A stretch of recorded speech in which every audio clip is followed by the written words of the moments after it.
Okay, let's talk about off flavors in beer. And this is going to be really helpful because ultimately we want to know what makes a good beer. And so this presentation is really going to answer that question, and it's going to show you what holds a beer back from being as good as it could be. It's going to answer the question, why do I love some beers and others are just kind of sort of so-so? And why do I really dislike some beers? Or why do I try a certain beer and I taste this weird flavor? And what is that flavor exactly? So we're going to cover that, and we're going to really cover two categories of these off flavors or faults that you find in beer. The first category everyone talks about, so if you look up off flavors in beer, you're going to find these, and these are technical faults.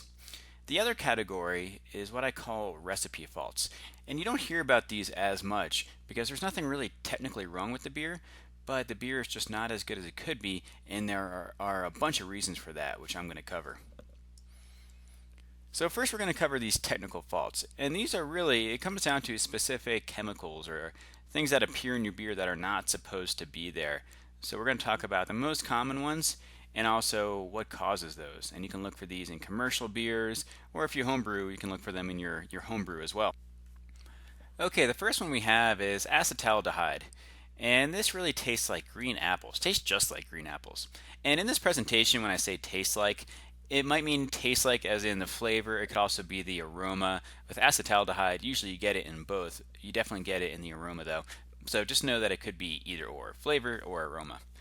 And this is usually caused by under attenuation. So if the beer is transferred off the yeast too early, the yeast needs time to clean up after itself. It needs to clean up some of these off flavors that it produces during fermentation. So if the yeast is separated from the beer too early, it's not going to have time to clean up this acetaldehyde. It can also result from not enough oxygenation. So the yeast needs oxygen at the beginning of fermentation. That's how you get a really healthy, complete fermentation. If it's not given enough of that, then it can produce acetaldehyde and you get those green apple flavors. You can also just get this in a young beer. So some of these flavors are permanent and some are temporary. This one can be temporary if it's just a young beer. So I've had beers that taste like green apples, but then over the course of a few weeks, the flavor goes away. So it could just be a young beer. Okay, hot or solventy, and this can taste like paint thinner. It can often smell like nail polish remover. So just a really hot alcoholic flavor or aroma. It might remind you of just straight vodka when you taste it. Really unpleasant, and it's ethanol, but it's usually caused by higher alcohols. So ethanol is not the only type of alcohol. There are these heavier alcohols that give you these unwanted, really hot flavors. And this is usually caused by high fermentation temperatures. So if you ferment the beer or if the brewery ferments the beer way too warm, it's going to produce these higher alcohols. It can be caused from an aggressive yeast, so a yeast strain that's just really potent, really ferments the crap out of the beer and leaves it really dry with a ton of alcohol in it. So if that's the case, you want to get a little more docile yeast. Or it could be from a young beer too. So it could be a really high alcohol beer like an English barley wine that just has not been given enough time to age properly. And so this is another case where some of these flavors will diminish over time. They can be temporary if it's just a young beer. Now we have astringency or astringent. Now we have astringent or astringency, and this is really a harsh flavor, and it's really more of a mouthfeel, a feeling than a flavor or aroma. It can be very dry. It can be a puckering sensation. It can leave the inside of your mouth, inside of your cheeks, your tongue, feeling really dry, almost like sandpaper. If you imagine sucking on a tea bag, a bag of tea, or if you leave the tea bag in your tea for too long and it gives you that harsh flavor, then that's exactly what astringency is. So it's caused by tannins in beer, and this can come from different places. So a common place that is found is with oversparging. So if the grains were oversparged, that will release tannins, and that can give you astringency. Also, if the grains are over crushed, if they're shredded and they're just too small, then that will leach astringency tannins out of the grains. And also certain ingredients. So if you use a whole lot of dark roasted malts, then that can give you astringency. and also adjuncts or odd ingredients that you add. Like if you add tea, it's really common if you make a tea beer to get astringency. And if you add something like orange peel, the white part, the pith, that'll give you that, as well as some other ingredients like spices. So that's really where the skill of the brewer comes into play to use those ingredients but leave out the astringency.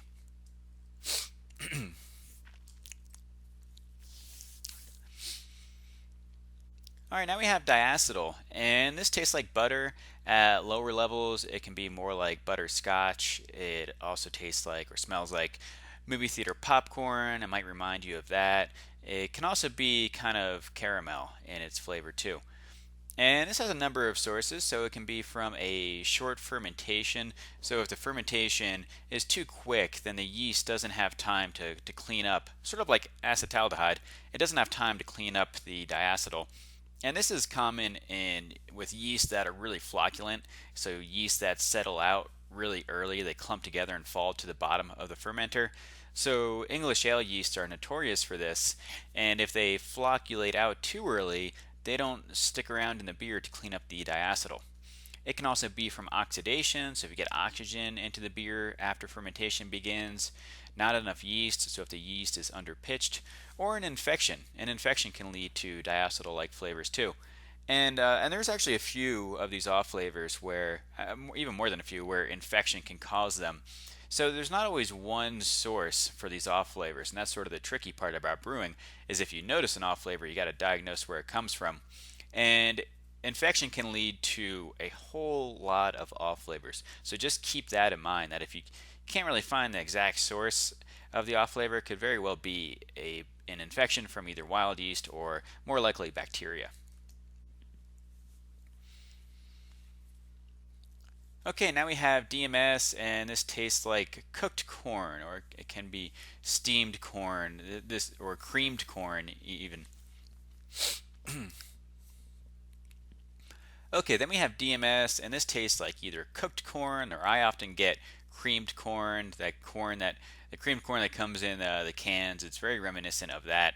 And this usually is related to the boil. So too short a boil. If you boil for less than 60 minutes, you might get this. If you cover the boil kettle, so you never want to leave the lid on the boil kettle, then that can cause it. Or if it's just a weak boil. So if you have a boil that's just kind of, it's more like a simmer than a boil, you want total turnover of the wort. It's got to be folding into itself and circulating throughout the boil kettle. If you don't have that, then it can cause DMS, because the DMS needs to get vented off. It needs to come off in the steam of the boil kettle. Pilsner malt is notorious for giving you DMS because it's so under modified. It's really the least modified base malt there is, and so the more that the malt is modified by the maltster, the more it drives off DMS. So with Pilsner malt, since it's so under modified, you need to boil it longer to drive off the DMS. So that's why with Pilsner malt, brewers typically do at least a 90-minute boil. And then of course infection. Infection can lead to DMS flavors as well. Okay, then we have light struck, and this is also known as skunky, and it really smells and tastes like a skunk's odor. I was going to say it tastes like a skunk, but I guess I don't really know what a skunk tastes like, but the spray of a skunk, everyone knows that smell. If you've ever smelled roadkill, it sticks with you forever, and that's really what this smells like. It can also be kind of catty smelling. Some people get that as well. And this is becoming less and less common because brewers are getting better at how they handle their beer. So it's normally from bottles that are either bottles that are not brown, so bottles that are clear or green, because this is caused when sunlight reacts with the hops in the beer. So if you're using a clear bottle or a green bottle, those don't block light nearly as well as a brown bottle, and that's where you get these skunky aromas. So Heineken is notorious for this with its green bottle, and Newcastle has a brown bottle, or sorry, it's a clear bottle. You don't get as much skunkiness with Newcastle because they don't use a whole lot of hops in that beer, but in general, you don't want to use anything other than either a brown bottle or a can, or something that really protects the beer from sunlight. It can also be caused from the fermenter. If you have a clear fermenter that's exposed to light, then that's definitely going to skunk your beer, and it can happen really, really fast too, and it can skunk it in a matter of minutes. Oxidized. So this flavor tastes like cardboard. It can be papery. It can just be sort of stale in its aroma and flavor, and it's caused by oxidation. So this is after fermentation begins, exposing the beer to oxygen through splashing. So if the beer is transferred from the fermenter into another container and it's splashed, that's going to happen. If it's kegged or bottled or canned and there's oxygen in that container, then that can lead to oxidation. Or if you're using bottle caps that let oxygen through, then that can cause it as well. It's always a good idea if you bottle to use oxygen barrier bottle caps. Now this can be okay. This flavor can be okay in some higher alcohol beers like barley wines, and it can lead to some nice sherry-like flavors. But in most beers, oxidation is a really bad thing. Then we have phenolic, and so phenols are a chemical produced by the yeast, and and they're really common and desired in a lot of beers like German beers and Belgian beers. But they can also be off flavors as well. They usually taste like cloves, or they can be peppery or spicy. There are really hundreds or even thousands of different flavors from phenols that are produced. So it's typically the yeast strain. So if you're brewing a beer or you're tasting a beer where there shouldn't be that, then it's really the yeast strain that should be the first thing to be adjusted. So using a different yeast strain that doesn't give you these phenol-like flavors. Fermentation temperatures can also cause it. So if the beer is fermented too high or even too low in some cases, it can give off these phenols, these clove-like flavors. So it's important to experiment with different fermentation temperatures to get the flavor profile you want. And infection can cause phenols as well. Okay, medicinal, and this can taste like Band-Aid. So if you know that medicinal Band-Aid aroma, or the aroma from chloroseptic or cleaning products, and this is really a phenol, but it has a very specific medicinal like aroma or flavor to it. And it can be caused by chlorinated water, so water that has chlorine has been treated with chlorine or chloramines. And often, if it's treated with chloramines, you're not going to pick it up in the water itself, but it's going to bind with certain chemicals in the beer, and then you're going to pick it up in the beer. So it can be kind of sneaky that way. If you have cleaning chemicals that you didn't thoroughly wash out of the brewing equipment, that can give you these medicinal flavors. And infection as well is a really common source of these medicinal like flavors. And these can also be plasticky in their aroma too. Then we have vegetal. So this can be related to DMS. It can be very similar. There's some overlap here, and it's often it tastes like cooked carrots. Sometimes celery. It can be cooked celery. So just a really not a very pleasant vegetable flavor. Infection is the number one cause of this. Like I said, DMS can lead to some flavors that are not so much like corn, but more like these cooked carrot flavors. Old ingredients, that's a really common source too, so you want to make sure you use fresh ingredients. And really just an unhealthy fermentation will give you this too. So if you do everything right with fermentation, pitch enough yeast, oxygenate it enough, and just have a really quick and healthy fermentation, then you're not going to get these vegetal flavors. Okay, now we have recipe faults. So those were all the technical faults. So those, as you can see, lead to certain chemicals in the beer that cause these off flavors, just things that make the beer taste bad. Now these recipe faults are a little more hidden, a little more subtle. It's not necessarily that the brewers screwed up and the beer got infected or they produced these weird chemicals, but it's really just a fault in the recipe. So in either the ingredients or in the steps to make the beer. And so let's go into some of these, and I think this is really going to be eye-opening for you, and some beers are going to come to mind that exhibit some of these flavors. So too many specialty malts, and this is really common with new breweries, so breweries that just started up that are just sort of tweaking their process and their recipes, and also home brews.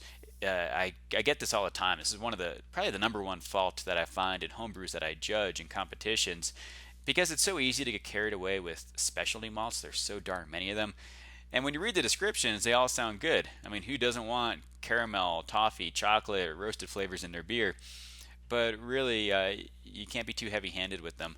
So if you're creating a recipe, or if you're tasting a beer that just tastes sort of muddy and the flavors just sort of run together and don't really pop, then it's likely from too many specialty malts. So you want to avoid that if you're brewing your own beer, and really try to stick with a simple recipe. because it's much easier to taste a beer with a simple recipe and figure out what to add than to taste a beer that's just really muddy with the flavors and has too many malt interactions and try to figure out what to take away. So I always say when creating a recipe, start simple. Too much hops, yes, this is possible. So you can add too many hops to a beer. It's not that easy to make a great IPA.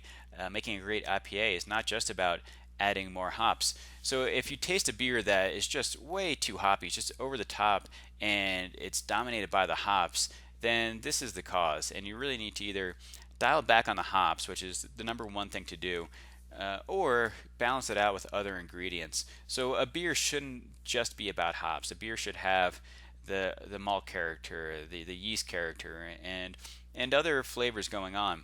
So it's important to balance out the malt and the hops. Even if it's a hoppy beer, the malt should still be detectable in there. So this is a really common thing as people make IPAs because they're so popular, but they're not necessarily that good at making IPAs, and they often compensate by just adding too many hops. So look for that in the beer. Make sure it has balance.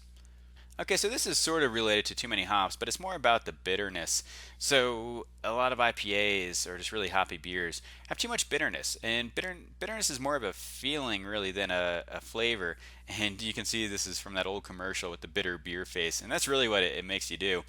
And so look for bitterness in the aftertaste. So right when you swallow, look for it. It usually lingers, and it should not be harsh. So this is a common fault that I find in commercial beers and home brews is a harsh bitterness, and that's usually a recipe fault. So either from the process or from adding too many hops in the bittering stage of the boil. So in the very early stages, the first few minutes of the boil, adding too many hops there. So in that case, you should, or the brewer should, shift the hops, shift them to the later stages of the boil, or use a different technique like first wort hopping is a good technique to get bitterness, but it's a really smooth bitterness. Muted flavors. So if you just have a beer that's kind of black and white, just kind of bland, and you taste this a lot in beers that came from overseas, where when they were brewed, they were fresh and the flavors really popped, but now they're just kind of dull and lifeless.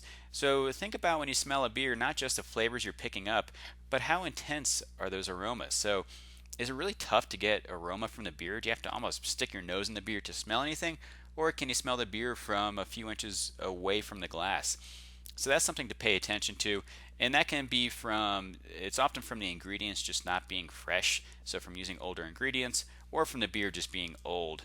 And so look for this one next time you're out drinking beer. Okay, now we have a thin body, and this is okay in some beers, but even really low alcohol beers, you don't want it to taste watery. So there are a lot of beers out there that just taste kind of watery, and what they're really lacking are dextrins in the beer, these longer chain sugars, these unfermentables that give the beer some body and distinguish it from water. And so a common way that this is created is when the beer is mashed too low. So you don't want to mash the beer too low at temperature because then it'll really thin it out. You want those unfermentable sugars in there, even if there's just a few, to give it some body and some mouthfeel and make it just a little bit chewy. And it can also happen from a beer that's over attenuated. So if the beer is fermented too much, it'll really dry it out, thin it out, and lose some of that body. So, of course, it depends on the beer style. But if you taste a beer that just tastes too thin and watery, that's definitely a fault, even for a low alcohol beer. Okay, then there are some beers that are just lacking complexity. They just don't have depth to them. They taste kind of like white bread. There's something there, something you can chew on, but there's just not a lot of richness. And so this usually comes back to the recipe, and so this is where the artistry in beer making and recipe development really comes in. So you should try different malts, different varieties of malt. So it could be the variety or brand that you're using is it's just kind of bland, and then also how those flavors are layered. There should be a beginning, middle, and an end to the flavors that you taste in a beer. It shouldn't just be one dimensional. So this is where tweaking the recipe and specifically the ingredients can really bring about a beer that has more complexity to it. Okay, then there are a lot of beers that are just out of balance. And I don't really mean out of balance like the malt and the hops need to have the same intensity. Not every beer is going to have the same amount of malt flavor as hop flavor. Out of balance just means that it's too skewed in one direction. So for an IPA is out of balance if there's not enough malt to balance out the hops. Now, of course, your IPAs are going to be more balanced towards the hops, but they need that malt backbone in there. Similarly, with a barley wine, you need some bitterness in a barley wine too. It can't be just super sweet, otherwise, it's not going to be a very good beer. And with beers that are really yeasty as well, so a Bavarian Hefeweizen or Weiss beer, those should not be too yeasty. They should not have too much of the banana flavors and those bubblegum flavors. They should have some malt flavor and even some hops in there to balance it out. So look for that in beers that just taste off to you. See if there's too much of a certain ingredient and not enough of another ingredient, or even, say, the mouthfeel, pulling it back and making it a nice, in balance, complex, rich beer. Then we have clashing ingredients. So sometimes on paper everything looks good. It looks like you have the right ingredients, the right proportions, but it's just a matter of two flavors that don't go well together. So peanut butter and jelly, there's just something about them that go really well together. And there's certain flavors that just don't mix, they butt heads. So a good example is bitterness, hop bitterness, and roasted flavors. So this is a challenge when making imperial stouts, is that you have really high roasted flavors from the dark grains, but you also have a lot of hops in there as well. So hops, the bitterness from the hops really clashes with the roastedness from the grains. Another good example of hop bitterness clashing with something is in spiced beers. So if you're making a spiced beer, so maybe a Christmas beer, you're using allspice, maybe some pepper, some cloves, some cinnamon. Hop bitterness can clash with those flavors as well.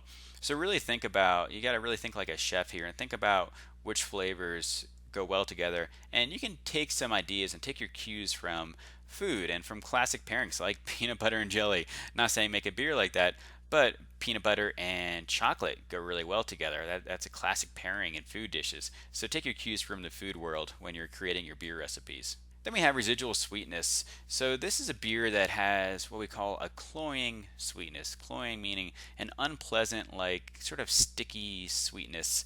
Normally we think of sweetness as a good thing, but it's possible, very possible, to go too far down that road and have a beer that's too sweet. And this is usually from a beer that's under fermented, so the yeast did not finish fermenting. There's too many sugars, residual sweetness sticking around in there, and that can just be kind of sticky and unpleasant tasting. So this is pretty common in home brews where there's not a good healthy fermentation. So if there's something just wrong about your beer, look for this residual sweetness, and that could be it. Then there's presentation. So this is not exactly the flavor or the aroma of the beer, but just how it looks. And this is a good example that Stone Brewing Company posted of two of their IPAs. One of them has chill haze. Chill haze is when these proteins come out in the beer when the beer gets cold, and they make it really hazy looking. And then they have the IPA without the chill haze, where it's nice and clear. And so I think presentation is important. How the beer looks is important. You want to have a good head on the beer. You want a beer that is clear, and even if it's not a clear style like a Weiss beer that's supposed to be hazy, it shouldn't be cloudy looking. It should be the right type of haze. It shouldn't be this chill haze. It should obviously be from the yeast, something that's supposed to be there. And you also don't want things floating in your beer. I have had beers, commercial beers and home brews, that just have floaties in them. So either yeast or hop bits, things from fermentation that made it over. So think about the presentation of the beer as well, because all else equal, which beer are you going to enjoy more? The one that looks like crap, or the one that is just gorgeous, has a nice big frothy white head and is crystal clear and has good carbonation? So presentation is important.